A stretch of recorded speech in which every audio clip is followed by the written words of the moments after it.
গুঞ্জন আর বাস্তবতার টানাপোড়েনে আবারও সরগম বলিপাড়া। একদিকে শাহরুখ খানের পরবর্তী ছবির চমক, তো অন্যদিকে ইয়ামি গৌতমকে ঘিরে বিতর্ক। আর এদিকে গোবিন্দর দেউলিয়া হওয়ার গুজবে স্পষ্ট জবাব।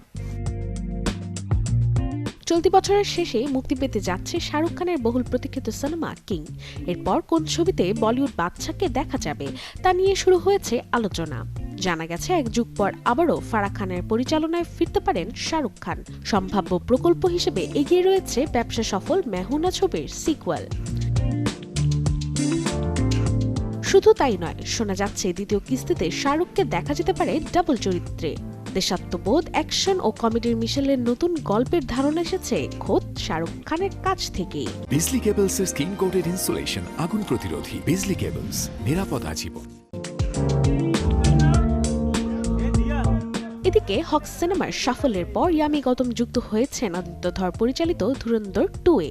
আগামী 19 মার্চ মুক্তির অপেক্ষায় থাকা এই ছবিতে ক্যামিও চরিত্রে দেখা যাবে তাকে। মারপিটের দৃশ্যের জন্য কড়া প্রশিক্ষণ নিয়েছেন ইয়ামি। তবে ছবিতে তার কাস্টিং ঘিরে শুরু হয়েছে বিতর্ক।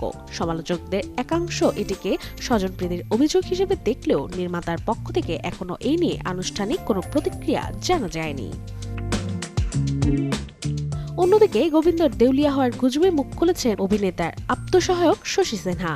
তিনি স্পষ্ট জানিয়েছেন গোবিন্দের একাধিক গাড়ি রয়েছে এবং সংসারের যাবতীয় খরচ তিনি নিজেই বহন করেন। শশীর দাবি, অন্যের সাহায্য করতে গিয়ে একসময় আর্থিক চাপে পড়লেও বর্তমানে সব দেনা শোধ হয়েছে গোবিন্দর। অর্থাৎ দেউলিয়া হওয়ার খবর সম্পূর্ণই ভিত্তিহীন। Desk report, channel 24।